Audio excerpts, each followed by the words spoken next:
How to get free Bitcoin on Cash App. Hi everyone, welcome back to our channel How to Geek.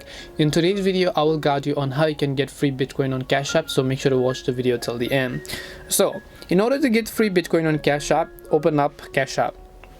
Then for this you must have already ordered a cash card, right? And if you already have a cash card, then you can basically actually get free worth of Bitcoin on purchases. So basically you can earn 3% worth of Bitcoin on 3 purchases, and whatever else type of issues there are, you'll be able to do it with the help of a cash card using a feature called Boost. There is also another way, which is an indirect way, and that is to first of all get free money on Cash App, and with that money you can buy Bitcoin. So which means that you can say, for inviting friends, I get $5 each if they actually create an account with my referral code. So basically if they create an account and they go ahead and then actually make their first transaction, then I will also get $5 and the other person will also get $5, and as a result I will be able to buy Bitcoin with that money if I just come to the home tab, tap on the buy Bitcoin button as well.